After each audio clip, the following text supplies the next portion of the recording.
Magandang araw po sa inyong lahat mga kaidol. Sana po ay nasa mabuting kalagayan po tayo ngayon na oras na po na itong mga kaidol. So, kumusta na po ang ating araw ngayon? At dito po tayo ngayon sa ating video reaction mga kaidol.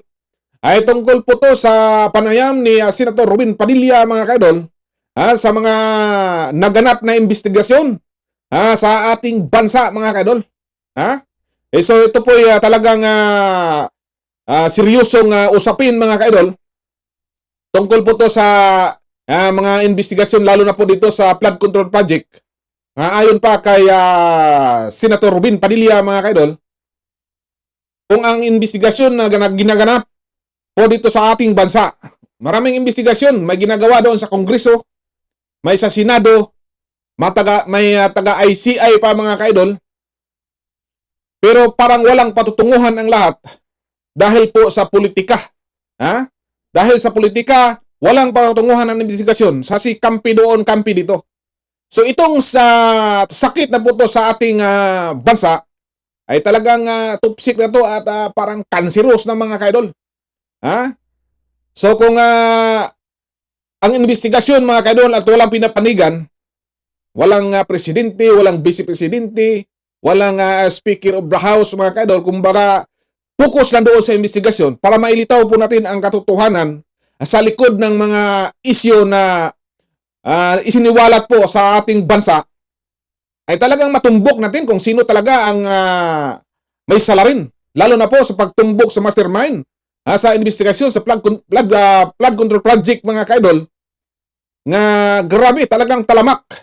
Sa ating panahon ngayon mga kaidol, kung ang mga politiko at hindi natatakot sa kanilang mga gawain sa paglalapastangan ng pera ng bayan mga kaidol, ay talagang walang mangyayari.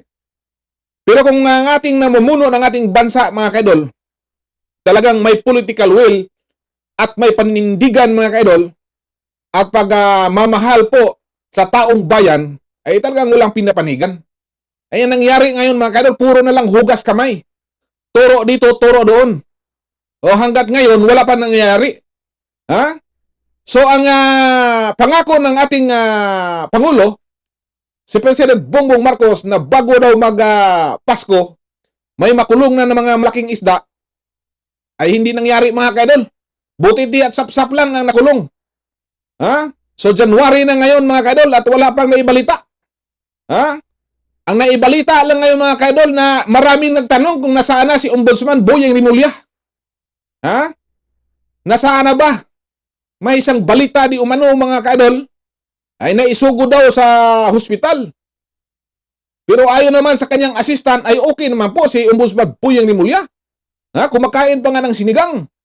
At ang pahayag po ni DLG Secretary Jun B. Rimulya, ang kanyang bunsong kapatid, ay wala naman problema si Ombudsman.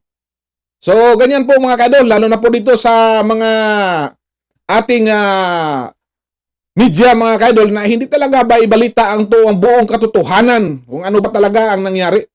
So yan ang problema ng ating bayan mga kaidol. So pakinggan po natin si Senator Robin Padilla sa kanyang interview po doon sa SMNI mga kaidol, tungkol po sa isyu ng problema ng ating bayan. Dahil sa kampi-kampi at sa bulog ng politika ay walang patutunguhan ang mga naganap na mga investigasyon. So panoorin po natin na sabay-sabay. Walang presidente, walang vice president, walang senate president, walang speaker of the house na sinisino.